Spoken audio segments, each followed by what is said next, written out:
How's it going? So my name's Tom Herr, and some of you have seen me on a couple of videos before, recent ones.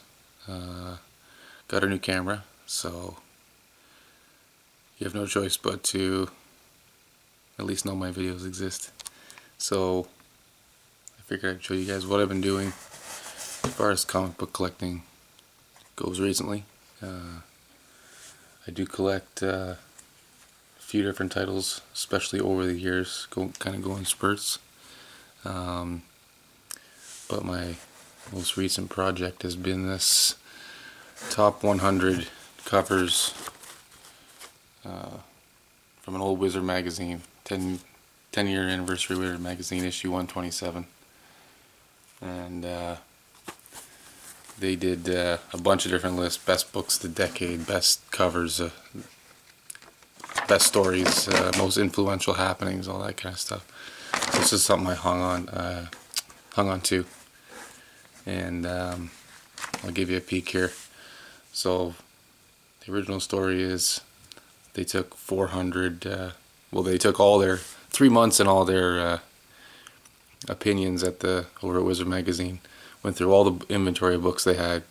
Took 3 months, got it down to 400 covers, and then from there took a month to get it down to 100, which I can imagine being very tough, because even looking through this list I think, oh well, what about this cover, what about that cover, why didn't this cover make it? So something had to not make it. So that's kind of the thing. So it is opinionated. It's not necessarily the 100 best covers of all time. But I've been having fun with it, especially once I started to realize that a lot of the books are cheap dollar bin stuff, or $3, $4, $5, sort of under the $25 range, so affordable for most people who are into comic books anyway. So I'll give you a quick scan here. Some of the pages, some of you maybe you've seen some of the pages already in some of the other videos, but we'll have a quick look here. Shitty camera work. So top 100 covers of all time. Just give quick shots of some of this. Anything with a black X beside it is something that I have.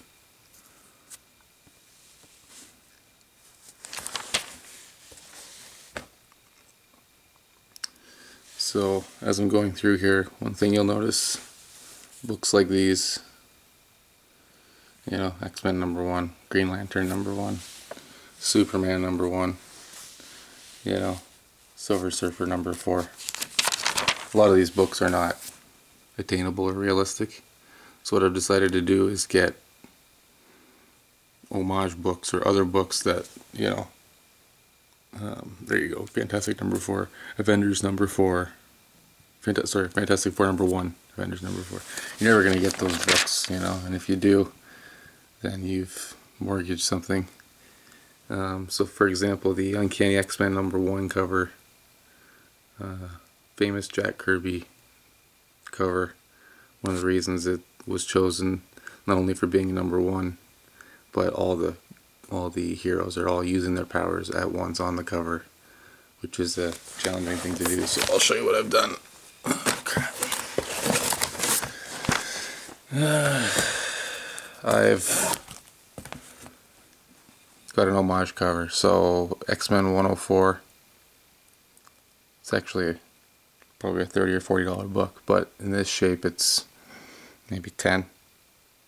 It's kind of rough, but you can see from the cover, there's your Iceman, obviously Magneto, and the rest of the gang, just a new cast. So it gives you the idea of why he was a cover chosen for the top 100 covers list. So I've got about 30 of the list so far. So you can see a few of the, I'll just whip through them here quick. That's really nice, the Red Sonja #1.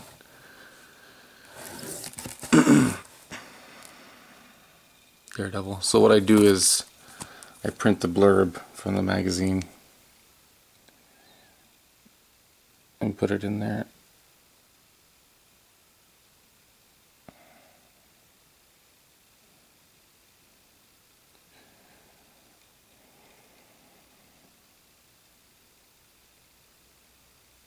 Right, so just an awesome Daredevil 1. First Kevin Smith book, I guess, for Marvel anyway. And it's an awesome picture. But I put the blurb from the magazine in the back just to give it that extra little touch. So I'll just show you a couple that are favorites, and then I'll be done with it. Just got the Batman Year One. Pretty awesome. This Frank Miller Daredevil run, I've also been picking up. That Hulk is great, the McFarlane cover. Let's see here. This one is one of my personal favorite covers just ever. I had a t-shirt of that cover, and just the very clever, the reflection, and to have Hulk as the reflection, you know, on his own book is pretty awesome. And this book is in mint condition. I got it from the Comic Locker in Kitchener here, and it was, he had it on for $55 in this shape. This is probably the nicest shape you'll see, maybe of any book. From, what year is this from? I don't even know. 87, so 25-year-old book. This is a really sweet cover. Another one from that Frank Miller run there. I can't remember exactly what numbers it was. I think it was like a 20 book, 24 tier run kind of thing. Number 3 on the list, Captain America No More. Got this in the $3 bin. It's actually worth a little bit more. I looked at it and it seems like it's in fair, maybe fine condition, good enough for me. But just to find it at all, never mind in the $3 bin, was pretty sweet. And then my highest one, and probably the rarest one I would think, is Challenger's 64, 1968, I believe, Joe Kubert. And you can see why that is on the top 100 covers list, and near the top, number 2. Because it's just awesome. And I can see how in 1968 this would have been, you know, you would have seen this on the comic stands and been like, whoa. So that's kind of the thing about a lot of these books, is the shock factor. So I'm gonna try to put out some videos as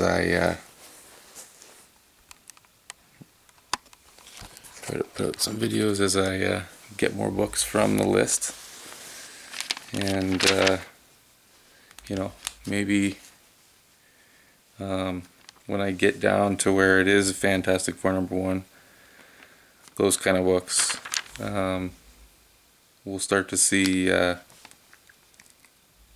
possibility of putting it up to show it, and then if not just getting books to cover for the hard ones, possibly getting owners who would like to, you know, display it, show it all as one display, you know.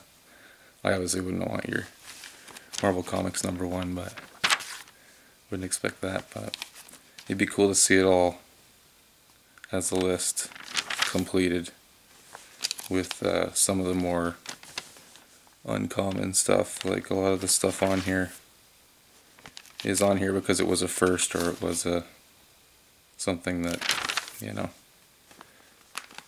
people weren't expecting at the time. So we will see how it goes, and look out for more videos regarding the list.